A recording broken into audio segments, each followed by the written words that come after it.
मैं हूं सौरभ और आपका दोस्त।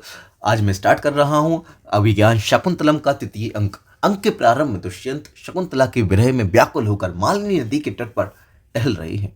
राजा दुष्यंत स्वीकार करते हैं कि यद्यपि शकुंतला को प्राप्त करना कठिन है, फिर भी उसके हाव भाव को देखकर उसके मन की संतावना मिलती है।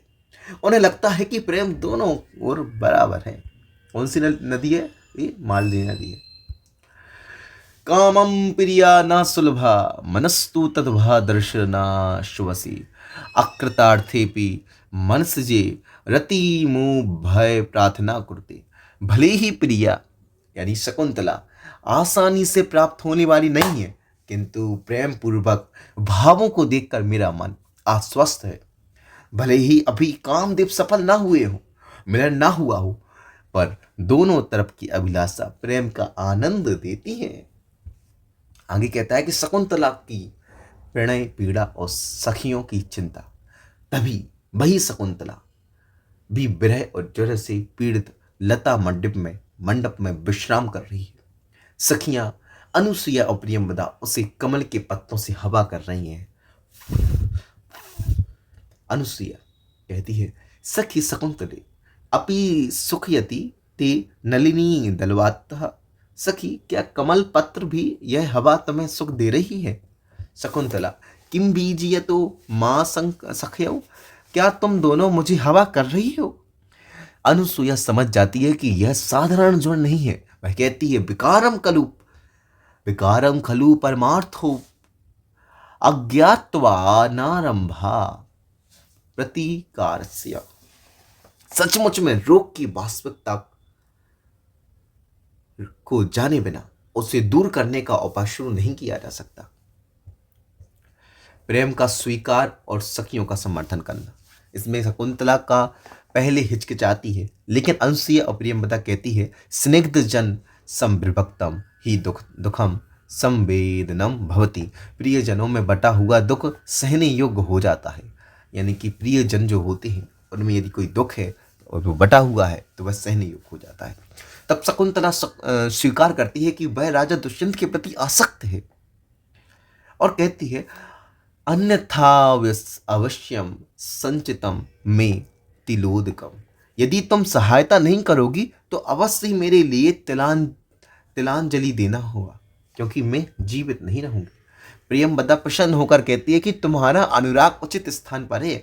सागर मुजत्वा कुत्रवा महानद्य वदरति। महानदी सागर को छोड़कर कहाँ जाएगी?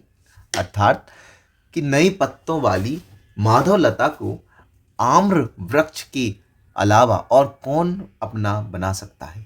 का इदानीम सहकार मंत्रेणाति मुक्त लताम पल्लीविताम सहती।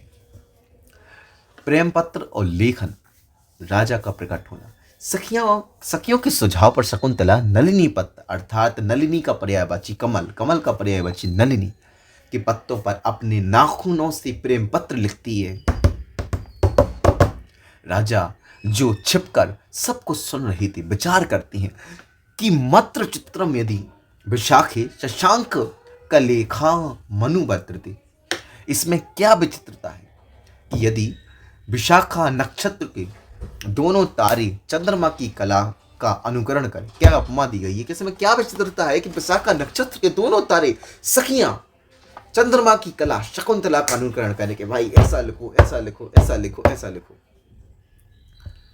इसके बाद राजा हर्ष के साथ मन में कहते हैं, अयम साते तिष्ठति संगमोत्को विशंक से भेरु यतो वाधीर्णाम लभेत वा प्रार्थयता नावाश्रितम श्रिया दुरापा कथमित तोसी भवेत। कि हे डरपोक, जिससे तुम तिरस्कार की शंका कर रही हो, वह दुष्यंत तुम्हारे साथ मिलने के लिए उत्सुक खड़ा है। चाहने वाली लक्ष्मी को प्राप्त करे या ना करे, परंतु लक्ष्मी जिसे स्वयं चाहे वह उसे मिलना कठिन कैसे हो सकता है? अर्थात कि मैं जिसे चाहूं उसकी शंका हो, आवश्यकता बढ़े तो हो या ना हो एक डाउट हो सकता है, बट यदि लक्ष्मी जिसे चाहे वो डाउट कैसे हो सकता है? अर्थात नहीं हो सकता है। जब शकुंतला अपनी कविता पढ़ती है, कहती है कि तब ना जाने तब ना जाने हृदयम मम पुनः कामोदिवपि रात्रावपि निर्घृणा तपपि वलीयस्त्वयि व्रत मनोरथाया अंगानि। कि हे निष्ठुर, मैं तुम्हारे हृदय की बात तो नहीं जानती, पर तुम में जिसकी अभिलाषा टिकी है, ऐसी मुझे अभाग्नि के अंगों को कामदेव दिन और रात अधिक तपा रही है। तो राजा और अधिक नहीं रुक पाती और प्रकट होकर कहते हैं, तपती तनु गात्री मदनस्त्वत मसंबा। फिर से इसको पढ़ते हैं, तपती तनु गात्री मदनस्त्वम निशम्माम पुनर पुनर्हृदय हृदत्वेव गलपयति यथा शशांकमुना तथा ही कुमुदुतीम दिवसः। कि दिन चंद्रमा को जितना क्रांतिमान करता है उतना कुमुदिनी को नहीं करता। अर्थात तुम जितनी दुखी हो उससे अधिक मैं विरह में जल रहा हूं।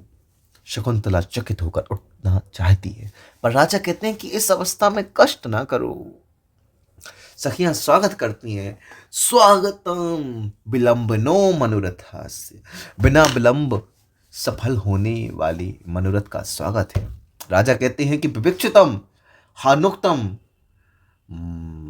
नुपातम जनवती। कि मन में आई बात यदि ना कही जाए तो पीछे बड़ा दुख देती है। ये बहुत अच्छी सूक्ति है। विवेक्षितम हा नुक्तम मनुतापम जनयति। कि मन में कही गई बात यदि बाद में कही जाए तो बड़ा दुख देती है। प्रियंवदा कहती है, आपन्नस्य विषयनी निवासिनो जनस्य यातिर्हरेण याज्ञा भवितव्यम। राजा का धर्म है कि भाई अपने राज्य में रहने वाले विपत्तिग्रस्त मनुष्य व्यक्ति का कष्ट दूर करे। राजा का आश्वासन और गंधर्व विवाह। शकुंतला संकोच में है, तब सखियां राजा से कहती हैं कि सुना है राजाओं की बहुत रानियां होती हैं, हमारी रानी का ध्यान रखिएगा। बहुलभा राजनाश्रयन्ते। राजा गंभीर होकर प्रतिज्ञा करती हैं, परिग्रह बहुतेपि द्विप्रतिष्ठे कुलस्य में समुद्र रसना चौरवी सखी चा युवयोरियम। अर्थात समुद्र यदि फैली हुई पृथ्वी और तुम्हारी यह सखी, ये दोनों मेरे कुल की प्रतिष्ठाएं होंगी। अर्थात दो ही प्रतिष्ठाएं होंगी, एक तो पृथ्वी, दूसरी तुम्हारी यह सखी।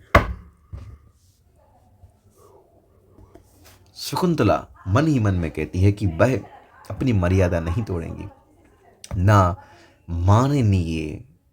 ना माननीय स्तवतामानम पर क्या बोल रहा हूँ यार, सॉरी। ना माननीय वात्मानम पराध यस्य।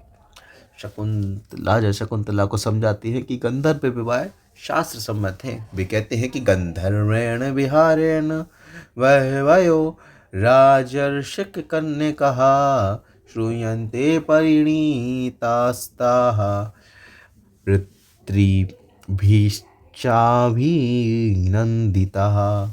अनेक राज ऋषियों की कन्याओं ने गंधर्व विवाह किया है और उनके पिता ने भी उसे सुखी से स्वीकार किया है। गौतमी का ध्यान और पिछड़ना। राजा और दुष्यंत एकांत में प्रणय कीड़ा में मग्न है। तभी वृद्धा गौतमी के आने की आहट मिलती है, जो शांति जल लेकर आ रही है। सखियां चेतावनी देती हैं कि चक्रवाक वधु विदा लो। राजा छिप जाती हैं। गौतमी शकुंतला को ले जाती है। राजा अकेले रह जाते हैं और दुखी होकर कहते हैं, अहो विघ्न प्रत्या प्रार्थितार्थ सिद्धया। आहाय, चाहने वाले की अभिष्ट सिद्धि में ना जाने कितने विघ्न आ पड़ते हैं। अचानक आकाशवाणी होती है कि संध्याकालीन यज्ञ में के समय राक्षसों की डरावनी परछाइयां वेदी के चारों ओर मंडरा रही हैं। राजा अपना धनुष संभालते हैं और ऋषियों की रक्षा के लिए लता मंडप त्याग कर यज्ञशाला की ओर प्रस्थान करते हैं।